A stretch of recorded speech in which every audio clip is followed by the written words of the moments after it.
Welcome to Debating Dating, a podcast with me, Mark Jennings. And me, Rachel Graham. We are two single friends. In every episode, we'll be discussing our differing perspectives on an aspect of modern dating. We'll be sharing our honest insights and experiences as platonic pals who are not afraid to give each other the unvarnished truth. Or laugh at each other's bullshit. So this week we're going to be chatting about attraction and kind of discussing whether or not you can analyse attraction at all, whether it's kind of something chemical, kind of just happens to us naturally, whether it's kind of subjective or whether there's kind of, I suppose, common factors that everyone finds attractive, or whether or not there's more kind of difference between it, like whether or not everyone thinks the same thing about it. So we're going to chat a wee bit about it. We've got some submissions this week as well that we'll cover. Yeah. But what do you think? What's your initial kind of thoughts when we chat about attraction? I think that attraction is a very controversial topic, actually. And I think that people take for granted that it's a thing that we're not really in control of, right? It's like you can't choose who you're attracted to. It is a biological thing. And I think more ways than we are willing to accept, particularly these days.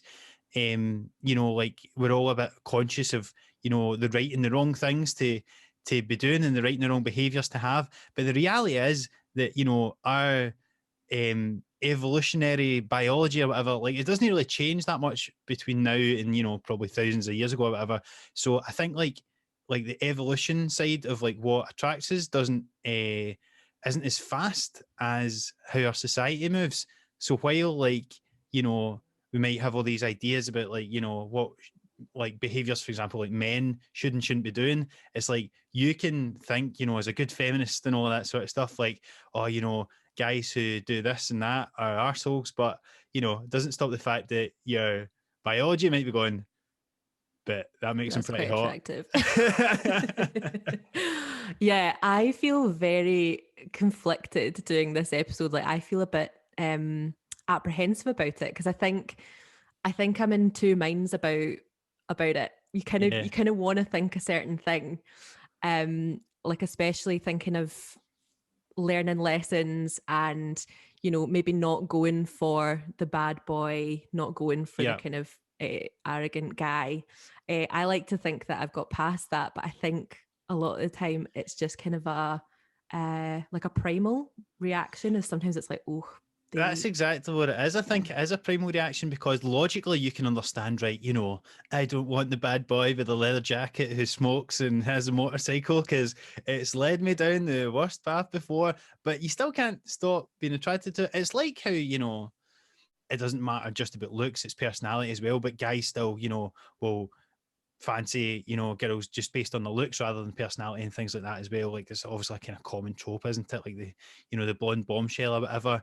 But it's like, and then like, because you often, I guess, obviously the thing that women get annoyed about is like guys getting attracted to these sort of, kind of Barbie doll girls, but maybe that don't have a personality, or certainly not as much as you think you do about yourself, sort of thing. Do you know what I mean? In the same way that like guys are like, oh, they always go for the arsehole sort of thing. Like, so there's always that of like the certain tropes of or stereotypes of what men and women and just everybody gets attracted to, and it's because we're not fully in control of it. It's not a logical thing, attraction, is it? It's like, you can't help how your emotions feel. And that's actually a big point that I want to get to, is that like because you can't choose who you're attracted to, it's like there's no point in ever getting upset at someone who doesn't fancy you. Like, because at the end of the day, they can't help it. Maybe they would even want to.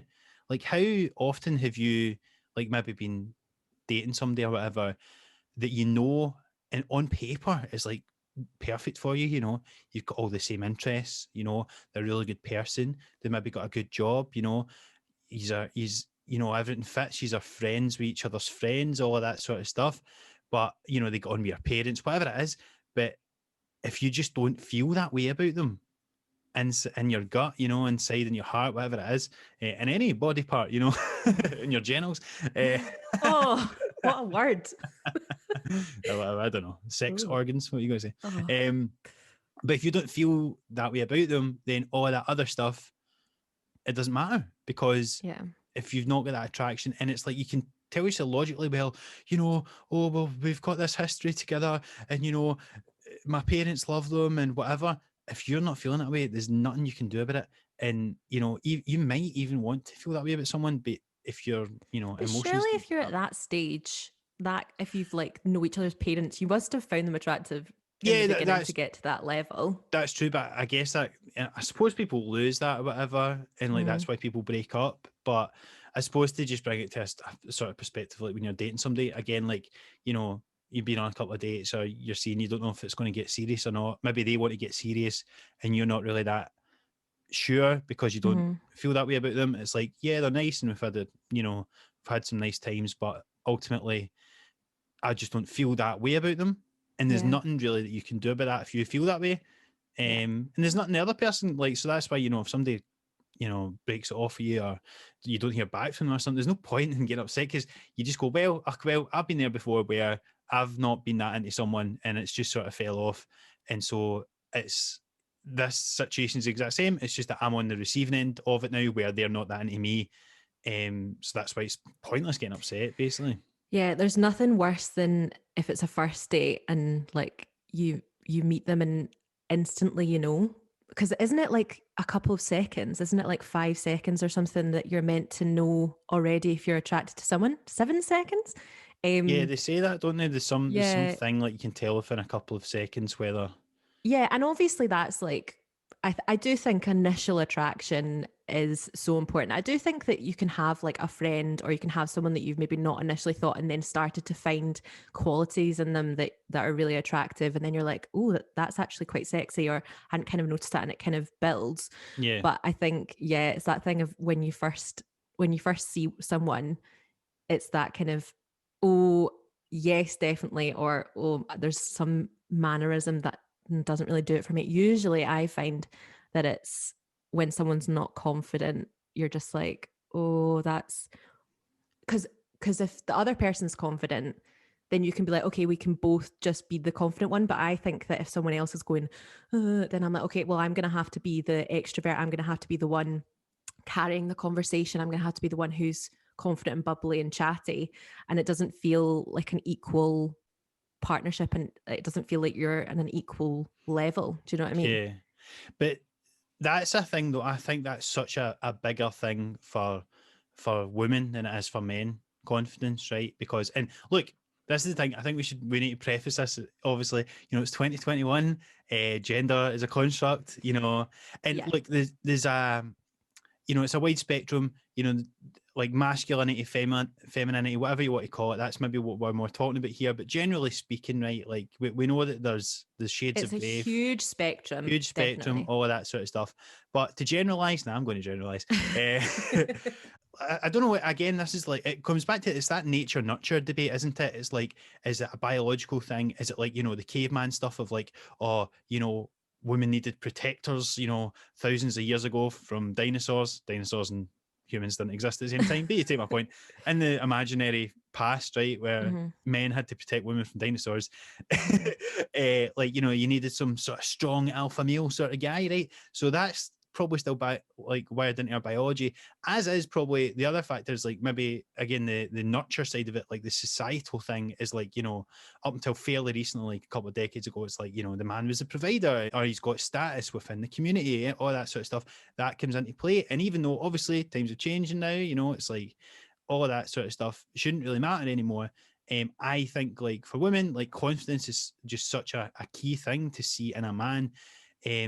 But the ironic thing about it, and this is where I think it causes a lot of trouble, is that, like, a man's confidence is often based on almost nothing, like, or something that is so stupid that, Mm-hmm. like, it shouldn't be a factor. And it's hard to tell the difference between, like, a guy who's confident because he's got his shit together and he's firing all cylinders and he's got loads to offer you, and a guy who his life is a mess, but he just doesn't give a fuck. So he's just confident anyway. And that's why it's so hard, I think, for women to find the right guy, because those are the two types of guys that you get attracted to.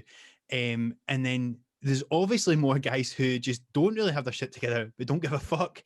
And then you go, oh, well, he seems quite, cool and confident. So you go with him, and then you realize, oh, he's actually that fucking arsehole, and he just didn't care about it. Obviously, that big phrase was like big dick energy. You'd often hear about that, big dick energy. Yes. That's Yeah. meant to connote, like, confidence, I guess. But that to me is funny because, like, I don't, like, personally, I don't think that, like, I think, again, women assume, like, oh, if a guy's got a big dick, he'll just be walking a bit confident all day.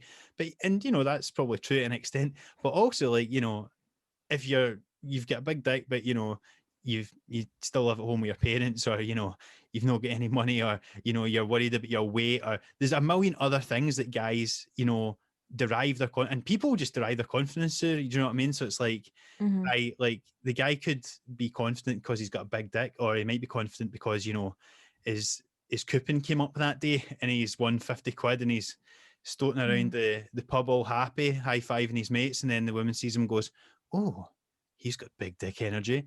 And then she's unpleasantly surprised that evening when they hook up. I think the whole big dick energy thing is funny because there's a fine line between confidence and arrogance. Yeah. And I think certain women have different places where that line is. Do you know what I mean? And can tolerate more arrogance than some other people and stuff. But my mum would always say about, like, finding someone attractive is you find happy people attractive. Do you know what I mean? Like, That's true. if things, even if things aren't brilliant, or if your life isn't in the best place or whatever, see if you're actually just content, you're just actually enjoying yourself. What you're talking about there really is just self-esteem, isn't it? Having high self-esteem Yeah. is a big attractive thing. And I think that a lot of the things that you try and do to try and get someone to be attracted to you that don't work are essentially caused at the root by low self-esteem. So all these other things that you try and do, like to try and, it's like, like that's the thing, trying to get someone attracted to you, it's almost like off to a false start, because effectively you just need to, anytime I've been successful, I suppose, it's like I've been trying not to try, or I've not been trying. Like, do you know what I mean? It's just, it's so cliche, but it's like when you're being yourself. Do you know what I mean? It's like, because how many times have you've been in the company of somebody that you fancy or whatever, maybe you're on a night out with a group of people, and there's one person there that you think, oh, I really hope they, like, we end up hooking up or whatever, and like, so you're always conscious of where they are in the room, and you're monitoring your behavior the whole time. Oh, I wonder if she's seen me talking to this person, this sort of stuff. And like, you end up just, they'll pick up on that. People are intuitive enough that they'll pick up that you're acting a bit weird or whatever, whereas if you just act normal around someone, just assume like, oh, well, like, they seem cool, let's just act normal and friendly and cool and see how it goes. And then that's when it's more likely to for something to maybe happen further down the line. But it's easier said than done, because it's like, Chinese Zen masters have been trying to do this for centuries, try not to try, and it's so difficult to get a handle on it, like, to basically, because when you really like someone and you think, oh my God, it'd be amazing to get with them, it'd be like, it's hard not to like invest in the outcome of your interaction with them, and not just like sort of chill and just be a normal person. Because like, I'm so much more charismatic, I think, around people who I don't fancy. And then as soon as it's someone who, like, I really want to impress or whatever, I've got like a stick up my arse, like, oh my God, like, oh, I don't want to say the wrong thing, I don't want to, like, say something. And then you either like are just you either try and overshoot, and you try and be too funny, and you say something so weird and like, it just totally ruins it, or you're like this, like, Mr. Nice Guy, like all meek and like, not really being yourself either, by like trying to be the nicest guy. So it's like, you either like be too nice, or you try and be like, try and overcompensate for your feelings of insecurity by being too much of a arsehole, basically, and like saying a just stupid joke that doesn't work or whatever. Yeah, totally. And I think we pick up on keenness and desperation. And I think there's something really about someone trying too hard. I don't know why. I think everyone feels that way. It's like if someone's kind of trying to be your friend, and like there's just something like, I think as an adult, if someone's trying to be your friend, my initial thought is like, oh, why do they not have any friends? Even if they're just being nice. Yeah. And I think that it's that thing of kind of, you need to just kind of downplay all your behavior if you actually like someone. I hate, and this is being general as well, like you were saying earlier, this is Yeah. a generalization. I think as well it comes down to, in terms of confidence, like dominance and submissiveness. And like I in everyday life like to kind of you like bounce things back and forth and kind of joke with things or whatever. Um, but ultimately, the sexiest thing is if a guy is quite dominant. That's what I find attractive. Yeah. So there's nothing worse than if you're kind of wanting to fancy someone and they'll say something and then they'll take it back. So they'll be like, oh, like blah, blah, blah, joke, blah, blah, blah. And then they'll be like, oh, I didn't mean that. Or like, oh, I was drunk when I sent that. Or, oh, like, haha, I'm such an idiot. And you're like, why are you not just owning your behavior? And it's that kind of fake it till you make it kind of thing. And that's what we always kind of got taught when we were in drama school. Yeah. Was like, no one knows. So like you can go out there and you could do a monologue, or you could like perform something, or you could even just be in like a new room filled with new people and you're having to like network or chat or whatever. Yeah. And like people, if people don't know you, they don't know that you're nervous, they don't know that, you know, you might not be the most confident in that room. If you just kind of like pretend and fake it, then you can pretend to be that confident person and kind of get it. But there's nothing more unattractive than if someone's like second guessing themselves. Absolutely. And that's one thing that a kind of realization I had is that, like, for me, and again, I'm trying to, I'm a straight guy, so like everything that I'm thinking about in terms of this is about like how women react to stuff. So like for me, it's like a realization I had was like, women don't really care even what you're saying necessarily. It's all about how you're saying it. So it's like, if like you're out and you talk to somebody and they go, "Oh, what do you do as a job?" Right? If you're like, "Oh, well, I work in finance, but I'm working my way up, and I'm hoping in a couple of years that I can own my own business," and all that sort of stuff, they just hear like that you're trying to just, you're really trying to validate yourself to them. You're trying to get them to, like you're trying to impress them, basically try to sell yourself to them. But like, if and the thing is, that's a great, that person probably is a great job and all that, but if they say it in that sort of nervous way, whereas like some guy could just be like, yeah, I work in McDonald's, yeah, love my mama's bait, I lack ambition, you know I scrub the toilets. There's And nothing wrong with working at McDonald's. I think it's easy to get promoted. that's true, but But like, if you own it, and if you're just like, yeah, this is what I'm doing and this is kind of what I'm thinking yeah, and that is who I am, then it's like, yeah, I can get on board with that. I like to go home, smoke weed, have a good time. That guy's cool. Do you know what I mean? The guy who's like the Is he though? guy. I find the Well, whole smoking weed so boring. I'm like that, but what do you actually do? but that's what I'm saying. It's like that guy might necessarily not have anything going for him, but in his head, he's confident and he doesn't give a fuck. And Yeah. that's more attractive than a guy who's like, could be earning 50 grand a year, but he's like, worried that he's not got up the corporate ladder yet. So, he's talking to you in a bar and like trying to validate himself to you and trying to qualify himself to you by going, oh, well, I could be the head of the business in 5 years' time. And my manager says that I am I'm really great and all that sort of stuff. Like, so Yeah. all of that, like, it comes down to how you say it, and as you say, owning it and being, not being apologetic for it. But for the weird thing is though, I guess, like, I don't know if this applies so much to women, like in terms of what attracts men, because obviously you want someone who's confident and all that sort of stuff, but like it can kind of be like, it can be quite endearing sometimes when a woman who's is maybe like a wee bit, you know, is maybe trying to qualify themselves to you a wee bit. You can get really nervous for dates as a woman, like proper, like obviously there's that kind of safety element, but it's also that thing of just being like, oh God, it could be so bad. And like, I remember one time going on a date with someone and he walked in the door and within like the first few seconds, I just kind of knew that we weren't kind of well matched and that, it just wasn't gonna, it just like from mannerisms and stuff, maybe it was that kind of chemical thing of just being like, I can sense that we're both not really into each other. Yeah. And it was one of those things where you have to go, like, you have a couple of drinks to like be like, okay, I've had a couple of drinks and just will like kind of head home. But Yeah, it's that so awkward thing of just being like, we both know that this isn't a thing, and it is purely from like body language and mannerisms and all that kind of stuff. I've been like, nah. that's interesting. Do you think you would pick up on things like that so much if it was somebody that was like really physically attractive? But I don't think he was unattractive. Right. Well, this is an interesting point because I think this is true as well, right? And again, this is another broad generalization, but I think personally that like women can let what a guy looks like slide if he has the right type of behaviors. I think, whereas like I think guys can let the way women behave slide if he likes the way that she looks. That's so sad. That makes me so sad.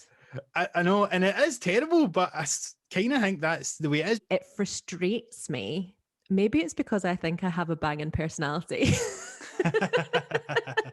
Maybe it's like I'm so fun, but it annoys me when someone's with someone who's quite attractive and they're really boring. Like I'd have more respect for someone who's with someone who's maybe a bit more demanding or a bit kind of, I don't know, over dramatic maybe, Yeah.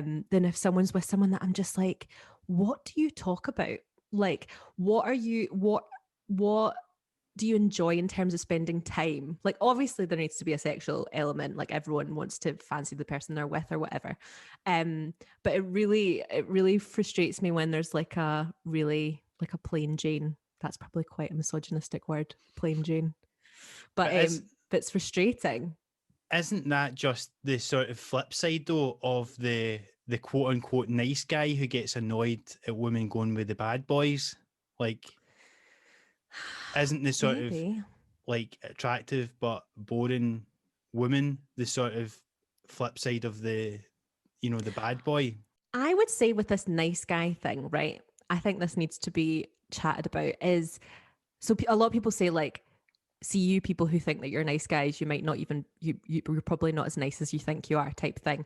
And I always worry that people who think that they're the nice guy, maybe there's a slight incelly thing of the kind of like blaming the women, being like, they don't fancy me and da da da da.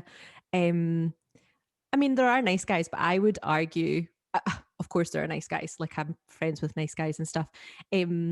But I think there's more reasons why someone might not be into the quote unquote nice guy, and that's probably a confidence thing rather than because I like really like nice guys, and I would say I've learnt my lessons, and now I'm kind of very much. I think I've slightly made myself be like, no, I really don't like that behavior. That's not someone who's displaying lots of red flags. I'm too old for that shit. And I want to focus my attention on the nice guy. So like I do think that you can be the nice guy and get the girl. It annoys me when people are like, you know. Yeah. Well, I don't think that being nice is not a currency within the sexual marketplace, right? Like, it doesn't matter. It doesn't factor into whether or not you're attracted to someone or not, whether or not they are nice. In the same way, you can't get a job just because you're nice. It helps, but Hard disagree. I if you feel don't like have the so many relevant of my jobs qualifications, I've got because I'm nice. yeah, well, depends on the job, right? If you want, if it's a job that a lot of people are going for, you know, it's like it helps. It might be the thing that pushes you over the edge if you've got the other relevant qualifications. But if you don't tick the other boxes in terms of what the person's looking for, it doesn't matter. So that's it. It's like, I'm a nice guy. And it's like, well, what else have you got to offer? Because like that's you might think that you're some nice guy, but like what else are you bringing to the table? Yeah. And it's all subjective as well, because I was thinking a lot about attraction and like what a lot of people find attractive and what is maybe a bit like of a quirk or an eccentricity and all that kind of stuff. Yeah, And I think like it's whatever we have put value on. So like some people might not value niceness, like you say, like it's not holding the most currency. They're more into yeah, kind of someone who, let's say someone who's super talented. They might not be nice, but they're like really attracted to the talent and the fact that they've put in their time. Maybe they're creative, that kind of stuff. yeah. Um, And I'm bringing it to Harry Potter, but it is Oh, that thing. Christ. Fucking here we go. I Nice. like a I like a Hufflepuff over a Gryffindor, okay? With a Or smidgen of Ravenclaw. aye. No, but I do think it's like, I think it's interesting what we think the values we have are, because I think sometimes they're very different from what we actually have. Yeah. And what we put the value on. Do you know what I mean? So like some people you might be like, oh, classic Slytherin like you, but you would rather be a Ravenclaw, you know? Well, I'm not a Slytherin, let's get Well, that straight. you are a Slytherin, but I'm a nice guy, okay? I'm a nice guy. that's a good one. You're very funny.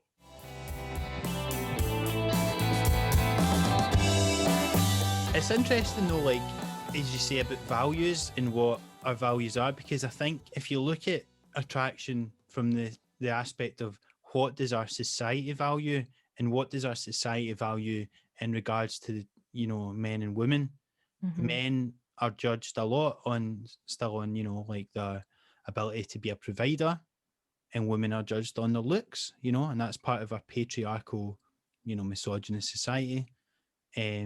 But those things are still a big factor uh, in in our society, and therefore that's reflected again in the dating world and what you're attracted to and romance and all the rest of it. Mm-hmm. And it's like, so that's why it's like when you were at high school or whatever had the status there. So it was like in my high school, it was like, it was the guy who was the drug dealer, or the captain of the football team, or the guy who had a car. Who at my high school, that was all free with the same person. Oh, really? Lucky I. He was a good guy. Got a lot of sex, and but so that's it. And then it's like and he gets with the most attractive women, and that's sort of the trade off. Do you know what I mean? Yeah. Whereas I guess it's not maybe the case. It's maybe not always the most attractive guys getting with the most attractive girls. It's maybe the coolest guy in the Yeah, and I think society has changed a lot in the past 10 years, I would say, yeah. because, like conventional beauty, like if you even look in recent history, so for example, if you're talking about like body type, so if you look at the 90s, like it was like heroin chic. So it was like models were really, really thin and like clothes were hanging off them. And that was the attractive body type. And it was kind of, that was the fashion. And then say like it kind of, in like recent years, this really curvy, like big bum kind of look is really in fashion. And I think that it's weird to think that the body type can be fashionable when we're just kind of given the bodies that we have.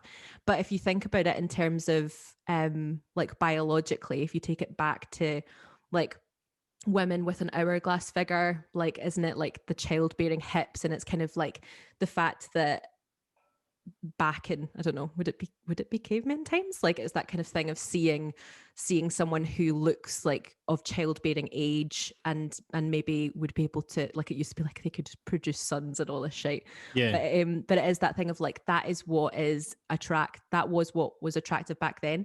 And I think as well, like talking about what's in vogue and what's like conventional beauty, you see the change recently in that, like you don't realize how much it's whitewashed and how much we've been fed the white male lead, the white female lead, and now like it's changing and we're seeing more people of different races. And like for example, I saw this thing and it was about how there's very few Asian male leads as the like romantic lead, and how like people are not getting behind that, and it's slowly starting to change, and how that is then influencing people swiping on Tinder, for example, of like it going from a lesser percentage of people swiping right.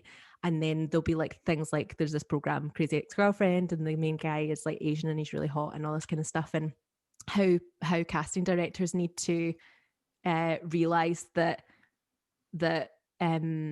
beauty is not just a tall white guy, basically. Yeah. And taking the risk with that, That's so interesting. Imagine that like a film comes out and then you notice that your your Who Tinder you matches are fancy? going up. Thank God for this new Netflix series, man.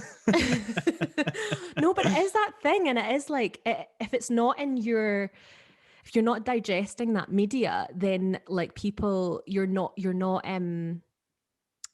like it's not putting value on that type of beauty. And then you kind of realize that in recent years that's slowly been changing, you know, with things like even like Hamilton the musical, like the fact that that's like a mainly black cast and there's so many absolute babes on it and that kind of stuff. And you sometimes you don't realize how whitewashed it has been until you start to notice that it's like slowly changing in the past couple of years. Yeah. Well, I guess we're just so influenced by marketing and mainstream media and movies and all that sort of stuff in terms of what we know as our kind of our tastes or whatever, aren't we? But Yeah, well, it's like type and all that, isn't it? Like I think that you might think you have a certain type, and then you kind of start to like find people who look completely different from what you thought your type was, and it's like actually we can't control our attraction, and like there's no point in putting people into boxes because it's actually just how you feel on the day and how you feel when you're face to face to someone. yeah, types are bullshit. Like, see, guys love talking about, oh, yeah, I'm a leg man, or I like blondes or whatever, and you're like, oh, really, right? So, if like Megan Fox or somebody, that's the last celebrity that I know was attractive 10 years ago. Transformers came out, but like, so guys say, I'm a, blondes. I go for blondes. And you're like, right, okay, so this, brunette supermodel, if she came up to you, you're going to be like, nah, boat hen, I'm out with the boys. Like, you're not going to be Yeah. doing that. Like, so it's ridiculous, and it's just so. It comes down to the individuals, you say, and it comes down to the sort of, if you meet different people. I mean, there's attractive people of all shapes and sizes and colors and creeds and all that sort of stuff, and like, so this whole idea of especially a physical type is just ridiculous. Like, Yeah, and it used to annoy me as well, like when I was in drama school, that it was always the really like, say it was like the tall, thin, blonde girl is the lead, and the tall, thin, dark haired guy is the lead yeah, of like romantic leads. And it was that kind of thing of like we all accepted as like 19, 20 year olds, we were like, okay, well, obviously they will be cast as the romantic leads. And it's like, why are they the only ones that can fall in love, when if you look around you, and theatre should reflect a society and the world, that it should be a direct reflection so that we can kind of like observe it. That people of all sizes, all ages, I think as well, like it's so much like if you're in your early 20s, you're going to fall in love and you're the romantic leads, and it's like love happens at every age and all that kind of stuff. And it's weird that it's like we're so zoned in on a certain type of love that we don't recognize that attraction happens in so many different ways. Does that make sense? yeah, absolutely. I think in terms of age as well, like, so one big thing is about like, well, obviously that was a big thing, is particularly when you're in like high school or something. Like, I remember there's this lassie that we all fancied in our year at school, and she had a boyfriend who was like a couple of years older, and he would like turn up every day at the school gates. I guess he didn't have a job, was a drug dealer or something. And he'd turn up like he'd turn up at the school and like pick her up in his car and all that, and we were all so jealous because, oh my god, like he's like a man and we are these wee boys, but we're the same age as her. But it's like that, and it was always frustrating when you're younger as a guy. Like, girls wanted to be with older guys. Yeah, yeah. I mean, but where does that come from? Feeling It's the same. security? I think it's a status thing again. I think it's like that. It's like when you're in a workplace, it's like if you've got a male boss, he's got more status over you, and Yeah, that would make you more attracted to him, basically. Despite the fact that outside of that environment, if you met that person, you might feel no attraction to them. But in that environment, he's got that, again, come back to what you said earlier, dominance in that environment, and so that is attractive. yeah. Um, Obviously not when it's abused, all no, that kind of stuff. exactly. That's the issue, isn't it? It's like, if you are that manager, you've got to recognize that you have got a position of power and you've got an Yeah. obligation to your staff, and you need to not abuse that, basically. Yeah. But that's why it's like, if you're working with a guy in your work and he's at the Oh my same God. level as you, Yeah. it's Workmances are a really big thing. Like, that and is it's because I think workmances come from uh there's there's something sexy about seeing someone do a job well. Do you know what I mean? yeah. Well, see, just sorry to finish that point. So, like, what I'm Mhm. saying is like, so say you work with a guy and you've maybe never thought anything of him romantically, Mhm. and you both do the same job, and then he gets promoted to like the manager, Mhm. and all of a sudden you're like, oh my god, I'm seeing him in this different light now. I don't know. I think I would only do that if I thought that they were doing their job really well. Because Well, they must have been, because they've got promoted. They must have been doing a great job, unless well, it's just yeah, internalized misogyny, and the only reason that job didn't go to a woman is because of that, exactly, because it's a man. But which is more no, than likely, even though but this is a completely fictional, made up scenario. I think I know, but that's where my brain went to. I think that you think of status. Like, I think we've had conversation in the past where you've been like, oh, but obviously you're gonna like the guy who is, say got more money or, um, got a better job or a cool car, or whatever. And I'm like, yeah, but I don't care about those things. It's whatever you value. So I think it's more down to talent. Like, I think it is that thing of being like, it's really sexy if someone is good at what they're doing. That's true, but I think just the aspect of the dynamic between you and a boss is that ultimately the boss is going to be telling you what to do, and it's like what we were saying earlier on about that thing of like a guy, if it's you find it more attractive if the guy's more unapologetic and like saying how it is, and that's it, and that is basically a boss's relationship to an employee. It's to be like, here's what I need you to do. This is it. What I say goes, and that ultimately, of course, is attractive to And it goes women into all because that fantasy stuff, yeah, that exactly. the kind of role play power dynamic. Yeah. But to come back to what you said, what did you say? Workmances? Workmances are Did you make that such a up? thing. Yes, No, you never did, I you? did. It's such a terrible, that's a terrible like combination of words. A workman's. A workman's. Yeah, workmances are such a thing. And I think it's because work is usually pretty boring. Yeah. And so you kind of like cling on to any little kind of flirtation. I put my hands up like I am the biggest flirt ever. And I was actually doing a play and I was telling people my work that I was like playing this like it was like a kind of siren otter who like seduces someone. And I was telling my boss and I was like, oh, like I have to like seduce this guy and like lure him into the sea and all this. And she was just like, yeah, I can definitely see that because you're such a fucking flirt. And I was like, oh, typecast. But I think that in work, it's very easy to kind of get pulled into it. Like when I worked at an Indian restaurant and I fancied this waiter because the way it was, right, was I did drinks. So I was like in this tiny little bar. It was like in a restaurant, so it wasn't like a proper bar. It was a tiny bar. And all I had to do was just wait for a waiter to come over and tell me to pour a drink. And it was normally like so quiet. It wasn't really quiet, but it wasn't a lot of drinks. So he'd come over and be like, can I get 2 pints? And I'd pull 2 pints and then I'd give it to the waiter and then I'd Yeah. just be on my own.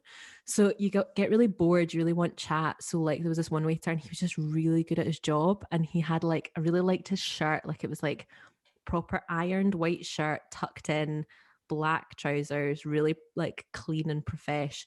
And he was just really, really good and like really efficient and was always like kind of like fast and good at his job. And it was so sexy. And I don't think I would have fancied him if it weren't for me seeing him in work. Yeah. Well, there's actually a psychological term for what you're describing. It's Mm-hmm. called propinquity, right? Or the propinquity effect. And Mm-hmm. I'll read the Wikipedia description of it, right? Okay, go. So it refers to the physical or psychological proximity between people. Propinquity can mean physical proximity, a kinship between people, or a similarity in nature between things. Like attracts like. Two people living on the same floor of a building, for example, have a higher propinquity than those living on different floors, just as two people with similar political beliefs possess a higher propinquity than those whose beliefs strongly differ. The propinquity effect is a tendency for people to form relationships or friendships, or romantic relationships with those with whom they encounter often, forming a bond between subject and friend. Workplace interactions are frequent, and this frequent interaction is often a key indicator as to why close relationships can readily form in this type of environment. In other words, relationships tend to form between those who have a high propinquity. So basically, that idea, and because I'd always thought of it, that the reason I bring that up, right, is because when I found out about that, it reminded me of something I remember thinking in high school, which was one of the guys in my class had started going out with this girl, right? And then his two mates started going out with like her two mates because they were all kind of hanging about, and they sort of just get drawn towards each other. And I remember seeing it, and I was describing it to my pal, and I said, it's like they're on a wee island. That's what I called it. I called it the island. I said, it's like they're on a wee island, and it's like there was, you know, if there was three guys and three girls, eventually they would all pair up because they're on this wee island together. And even though necessarily they maybe, you know, like if they, you know, otherwise maybe wouldn't have necessarily got together, because they're in such close proximity with each other all the time, you know, hanging about in the same group because two of their friends go out with each other, then they inevitably end up getting together. And I noticed that as a phenomenon, and what that phenomenon is, and it's the same reason why people end up getting together in workplaces, is propinquity. Yeah, well, propinquity, when you're reading that out to me, is probably why all of these police people keep having affairs with each other. Have you seen this statistic? Apparently, like the police force is the place with the highest like affairs in amongst each other, and it's because obviously they're working in really close proximity. Yeah. Also like probably really long hours, but it's also that they're in like life or death situations, and that brings people closer together, and then you form like a faster bond. Yeah. I remember when I started working in this place, right, I was doing training in like in groups, and there was this girl I fancied in it, right? And there was this other guy in our training group, and when we ended up leaving the training and going into the office, they get put in the same team in the office. And then not long after, they started going out. And I was always like, oh, bastard, like, if only I'd get put in that team, maybe I would have been going out with her instead. It's and true. I think it's true. That is propinquity, isn't it? It's that thing of like, if you are around that person for a long time, you'll end up getting together. And that's, as you say, why people end up, you know, hooking up with somebody for their work and having affairs and all these sort of stuff. Because I think, again, it's like a psychological thing. It's human nature, and it's sad, but that's what it is. And you said this to me years ago, and it really, there's been like two things that you said to me that I like quote to other people and I sometimes claim as my own. And one is that the Edinburgh Festival is middle class Magaluf. And the second one, That's correct, yes. It's so true. Everyone I say it to is like, that's really clever. And I'm like, yeah, I am really clever. And the second one is about like options, and how like if you are like in contact with less people, you're more likely to kind of zone in on someone that you've maybe not kind of liked in the past, or maybe someone that you've just kind of not considered romantically. But then say if you start like working with them or whatever, you might be like, they're actually really nice or whatever. The thing about options is basically like, I think it was more in relation as well to like how guys and girls can be friends, and whether, I was saying particularly with guys, it's like the reason why I think like, you know, women will work with guys who'll get the wrong impression and start to like really fancy them and maybe creep them out or whatever. Or like, you know, always be trying to chat them up and all that, is because that woman might be the only sort of female person that this guy talks to. Because if he's not got other options in his personal life, like if he's not got a girlfriend, or he's not dating other people, or he's not got a wife or whatever, or you know, a husband, or that doesn't make sense. But you could have a husband, you could be yeah, whatever. But if he's not got other options in his personal life, then, and you're the only woman that he's exposed to, and it's in the workplace, then he's going to start to put all his, I suppose, you know, he'll start to, you know, daydream about getting with them and all the rest of it, and then all of a sudden it's like they're the person that like all his desires is sort of filtered to. Whereas like, you know, if it's a guy that's maybe like dating other people and he's going out at the weekends and he's meeting new people all the time, and there's a girl that works in his office, he's more able to actually just treat her like a fucking normal person, like a human being, and just like be friendly and nice. And even if there's like a maybe a mutual attraction between them, it's like they can still just be pals, and it doesn't need to be like weird, or there doesn't even need to be a question. Yeah. And like that's certainly been my experience. Like there's been girls that I've worked with over the years, and it's like, you know, like we'd maybe even both be single or whatever, but we were just pals, and that was it. But and we would have other, you know, because we had other stuff going on. But Yeah. if we ended up on an island all of a sudden together, then maybe we would end up getting together, because Well, you'd need to repopulate the earth, wouldn't you? you need to repopulate there. So, but as I say, because we're not on a desert island, because we've got other things going on, and it's just we're in that workplace at that time. But for some people, if they've not got options, then effectively that, you know, Yeah. that leads to And that it's a leads to, shame, like, when I was working in the pub, we kind of got told, like, obviously you get quite a lot of like wee old men regulars, yeah, and you know, they were kind of like saying that, you know, if you imagine if they're not socializing, they're just coming to the pub every day, like if they're chatting to like people who work behind the bar or whatever, they're gonna like hold on to things a wee bit more, or you know, that kind of stuff. And it's because they've not got the, everyone craves connection and attention and all that kind of stuff. And it's just kind of being aware of that, isn't it, when you're navigating chat? absolutely. Yeah. So we got a couple of submissions this week in Mhm. regards to attraction. So these are two examples, I think, both of ways that people have tried to attract that haven't worked. Basically, like two reasons why the, you know, a thing that people were trying to do didn't spark attraction. So we'll have a look at these now. So I was talking to a girl on a dating app and we decided to meet. She started talking about like money and that she had a Rolex and she had her own flat, and then she happened to mention that it was her mum and dad's money, so it wasn't really her money, but I just thought it was like totally unattractive to start talking about money like on a date. Like that's not going to, you know, make me want you. Yeah, I'd agree with that. It's icky. But I've always been taught to not talk about money. Like it's like a, like my granny's quite proper and she'd be like, it's vulgar to talk about money. Like I do think like, and also it goes back to that trying too hard. Like if you're being like, okay, well, I'm gonna attract them by saying that I have money, it's like, ugh, it's really icky.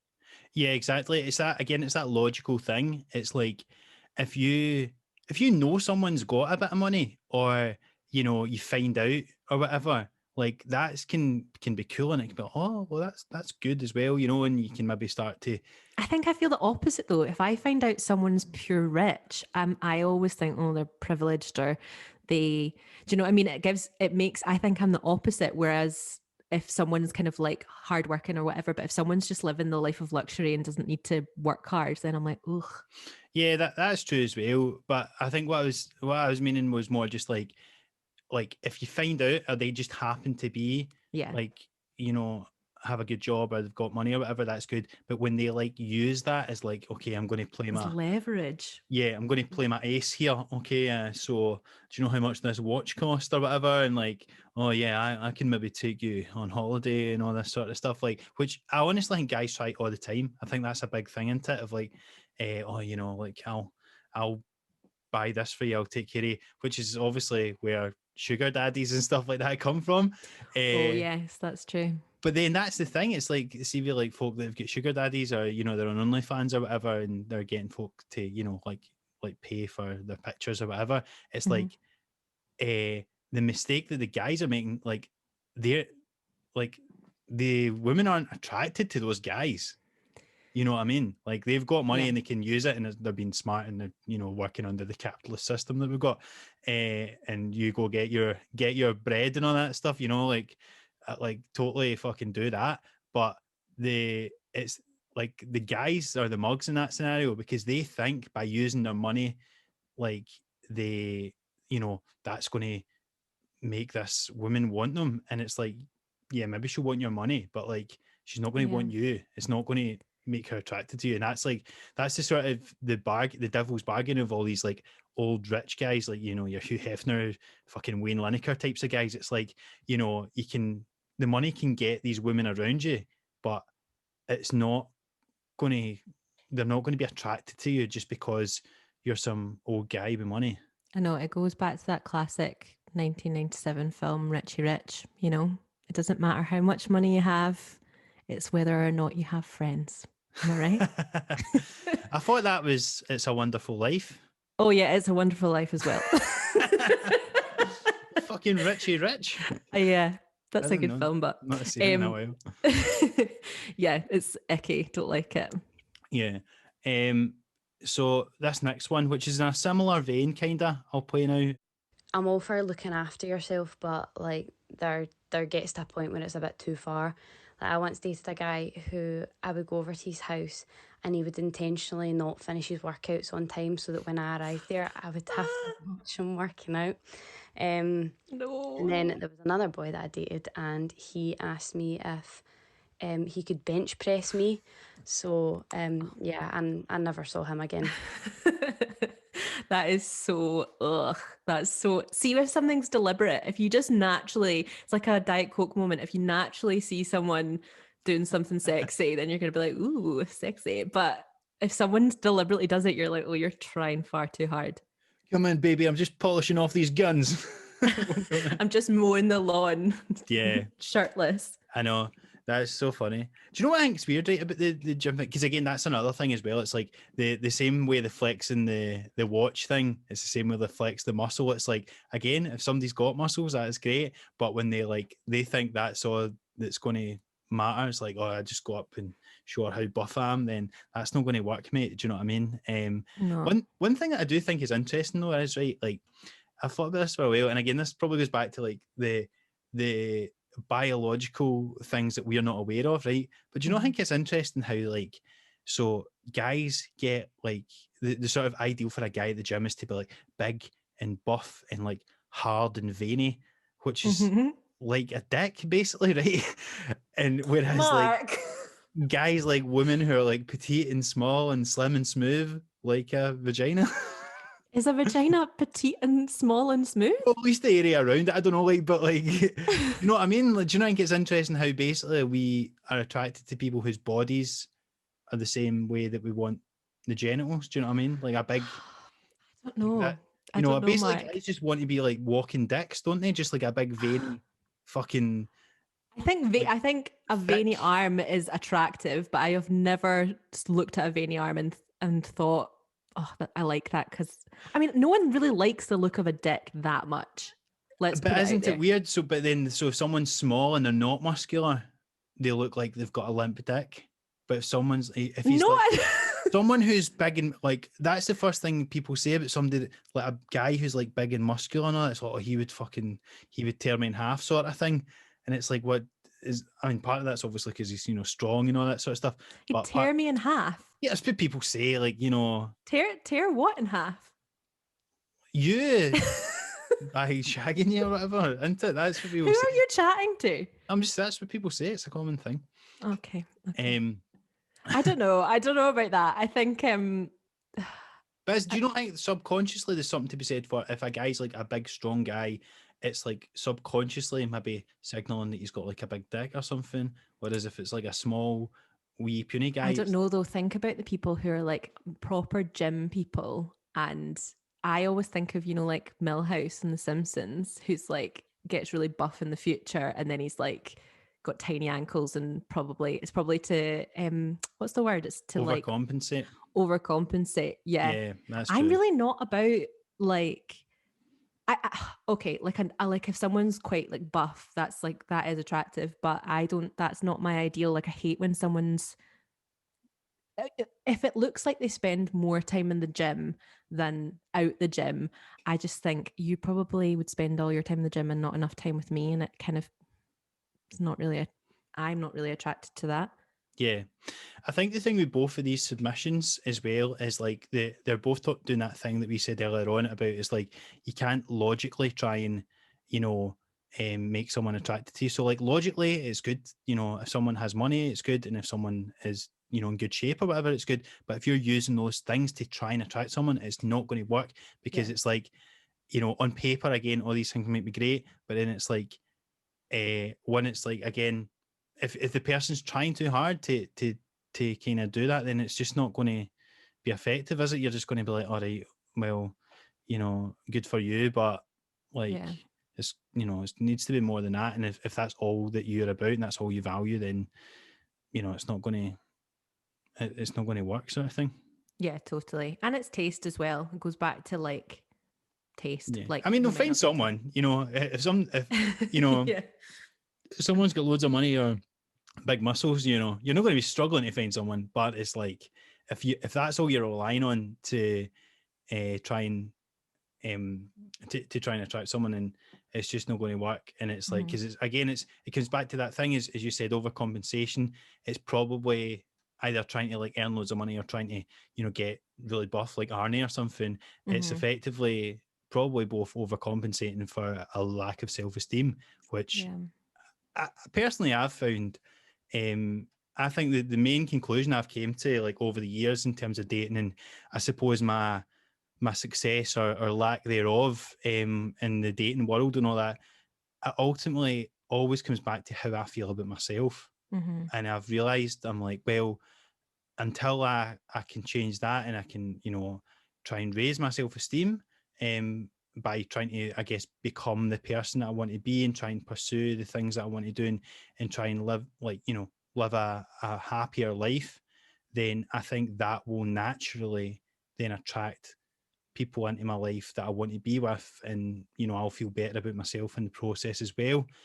So for me, that's really what it comes down to. So you can try all these different ways, and you can try and be the nice guy, you can try and be the bad boy, you can try and get buff, you can try and get money, you can all the rest of it.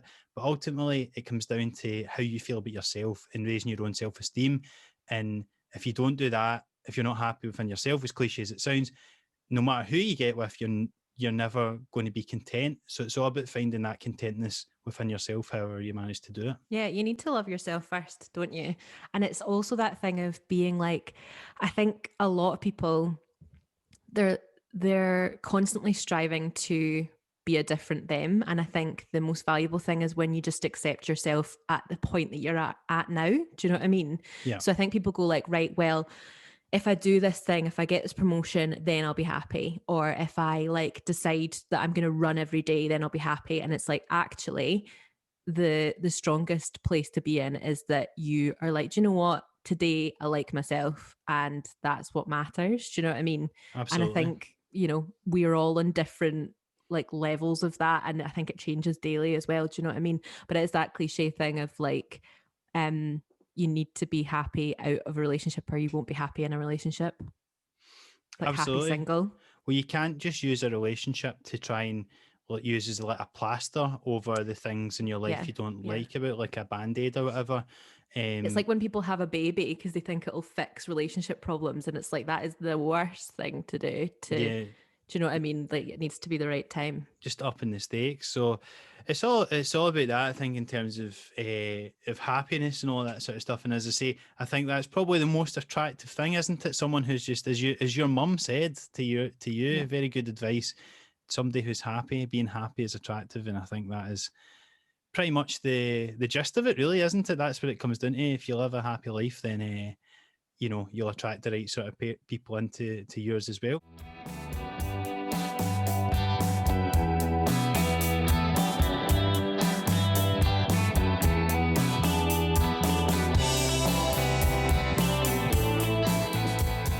So, any further thoughts on attraction, Rachel?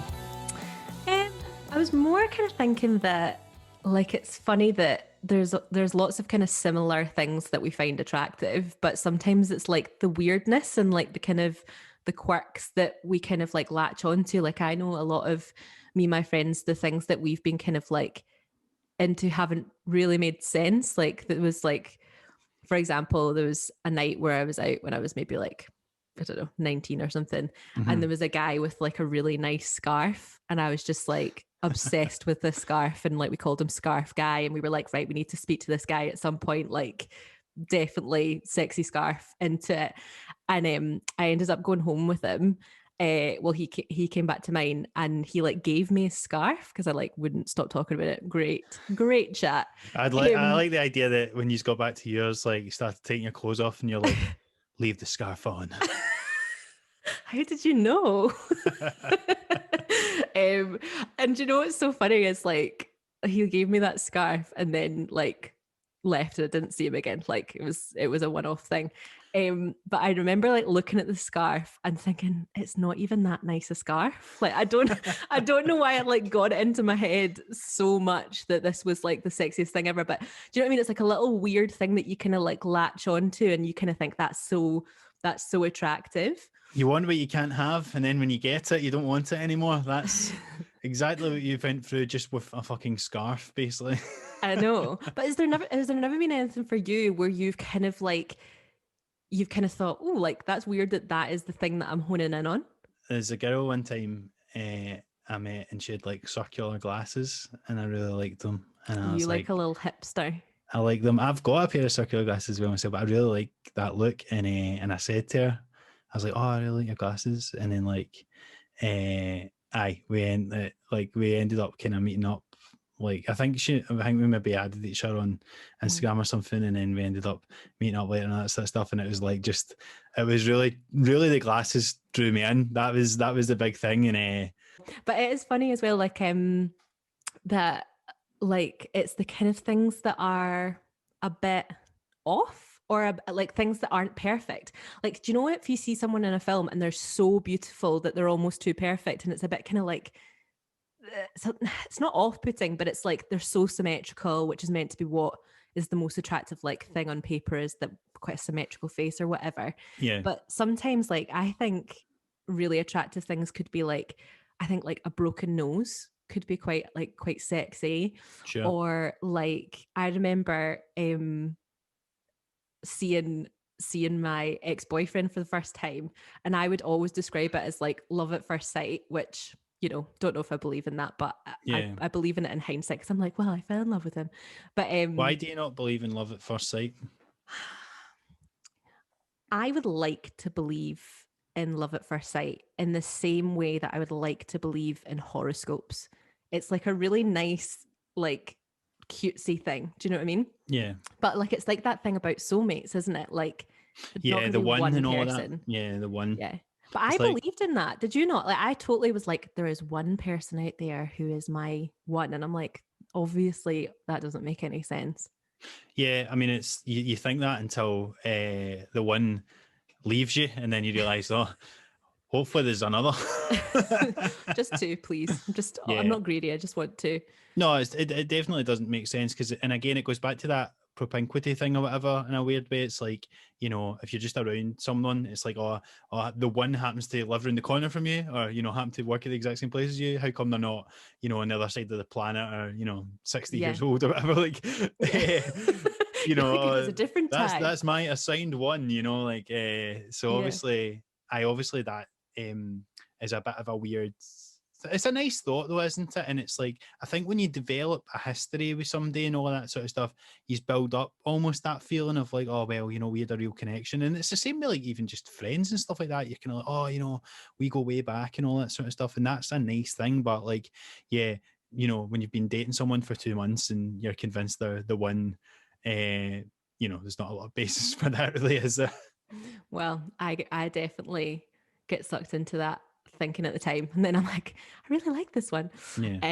But I remember so much like the moment of seeing him for the first time, and I would kind of think that was love at first sight, because I could like picture it so clearly of just like seeing him walking through a room, and we went to the same college, and I remember him like walking through the library, and we're seeing each other for the first time, and he was like smiling, and the sun was coming through the windows, and he had like quite a big nose, like in a nice way, like a sexy big nose, and he had like acne scars, like just very faint acne scars, but they were like silver and like slightly like shimmered in the sunlight.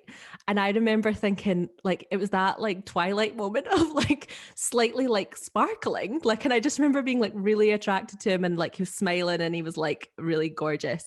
And so I then like loved his acne scars. Like I just thought it was like part of his personality. It was like really endearing and sweet and like handsome. And then like a couple of years later, he wanted to get like laser treatment to get them like lasered off. And Yeah. I was saying to him, I was like, please don't, like, it's you, it's who you are, like it's what makes you attractive. And he was like, oh no, you just don't want me to get more handsome and all this kind of stuff, can't handle it. And I was like, no, that is like genuinely something that I think is part of you. Do you know what I mean? Absolutely. Whereas some people, but whereas like I think if it's you, your own face, you're thinking, oh my god, this looks terrible, when actually like I found it really attractive.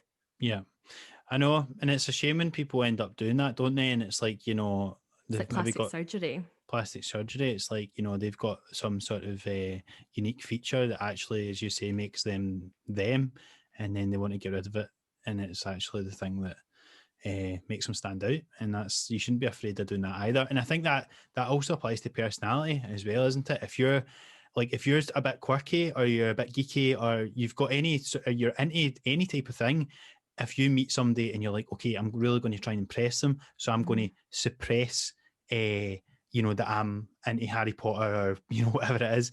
And that's where things go wrong, because ultimately it's like you need to you need to be 100% like authentic, really, don't you? It's like, this is me, you know, let the chips fall where they may. I'm this sort of person, I'm into this, and that's not going to work for every single person. But, you know, you can't try and just like, you can't try and sort of weasel your way into trying to second guess what another person is going to, what you think they're going to want in someone. You just need to be you, and then if it works, it works, and it doesn't, it doesn't. And so if you just if you can try and just do that all the time, then, you know, you're obviously, there's going to be people that aren't going to be right for you, but ultimately, if you end up with someone, it will be more right than trying to pretend you're someone you're not to get with someone who you think you want, and then having to maybe not be as authentic to yourself as you would normally have been. Yeah, totally agree. So look how you want to look, act how you want to act, and be happy. That's the message of this one. That's sweet, isn't it? Yeah. Well, it was actually quite a nice, you know, wholehearted episode, I think. So we've done that. Next week, we're going to be talking about ghosting. So we're back. Back to normal. Yeah. The ick and ghosting we're going to be talking about. So don't worry, we're back to last. But we hope you've got something out of this today. We hope that what we were saying made sense. And, you know, I hope I wasn't too binary or anything like that as well, you know. I know. I do think that just chatting to friends and stuff like that, like you do kind of realize that we're just looking at it through our tunnel vision of what we experience and like who we are attracted to. And I think like there's so many different avenues and so many different people that, like, for example, when I was talking about masculine and feminine, do you know what I mean? Like, I'm sure there's so many people who, you know, different sexualities and different dynamics and all that kind of stuff. Absolutely. I mean, it's like we are two straight cis, you know, male and female people. Although I would say on the spectrum, you know, like we all. Me or you? I mean, I think there's very attractive women out there. Don't want to put myself in the box. We're all slightly on different points, you know. But you know, so we acknowledge that we are talking about our own experiences and trying to give our own takes on it from that side. But obviously, you know, we don't want to be exclusatory to anyone or anything either. And we hope that regardless of your sexual orientation, your gender, anything like that, that you've enjoyed this episode and got something out of it. And hopefully,